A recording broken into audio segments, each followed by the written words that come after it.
രക്ഷിക്കപ്പെട്ടിട്ട് 20 വർഷമായെന്നൊക്കെ പറയുന്ന പല പ്രിയപ്പെട്ടവരും ദൈവസന്നിധിയിൽ നിർബന്ധം പിടിച്ചു കരയുന്ന കണ്ടിട്ടുണ്ട്. ഇങ്ങനെ അത് കിട്ടിയേ പറ്റൂ.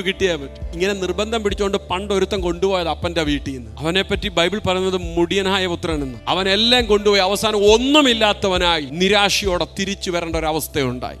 അങ്ങനെ നഷ്ടപ്പെട്ടു പോകാതിരിക്കാൻ അപ്പൻ ചിലത് സൂക്ഷിച്ചു വെക്കും. എന്തിനെന്നറിയാമോ? നിനക്ക് തരാതിരിക്കാനല്ല, നീ ആ ഒരു പക്വതയിലേക്ക് വന്നിട്ട് വേണം തരാൻ. അവനറിയാം എൻ്റെ അപ്പൻ്റെ അടുക്കലേക്കാ പോകുന്നത്. അവൻ ആരാധന മുടക്കാൻ പറ്റത്തില്ല. ഈ പക്വത പ്രാപിച്ചവന് ബൈബിൾ വായിക്കാതിരിക്കാൻ പറ്റത്തില്ല. ഈ പക്വത പ്രാപിച്ചവന് പ്രാർത്ഥിക്കാതിരിക്കാൻ പറ്റത്തില്ല. അവൻ ദൈവകൃപയിൽ ഉറ്റിരിക്കും. അവൻ കർത്താവിനോട് സംസാരിക്കും. ഒരു കുറവ് ജീവിതത്തിൽ ഉണ്ടായാൽ തന്നെ അവൻ ഓടി വന്ന് അപ്പൻ്റെ കാലെ പിടിക്കും. അപ്പാ പറ്റിപ്പോയി, എന്നോട് ക്ഷമിക്കണേ, അങ്ങയുടെ ചങ്കിലെ ചോരയല്ല, എന്നെ ഒന്നുകൂടെ ഒന്ന് കഴുകണേ. Praise the Lord. അവിടെ വെച്ച് അപ്പൻ ക്ഷമിക്കും. അപ്പൻ കഴുകി വെടിപ്പാക്കും. പിന്നെയും പഴയ ആദിപാഠങ്ങളിലോട്ട് പോകാൻ അവൻ ആഗ്രഹിക്കത്തില്ല.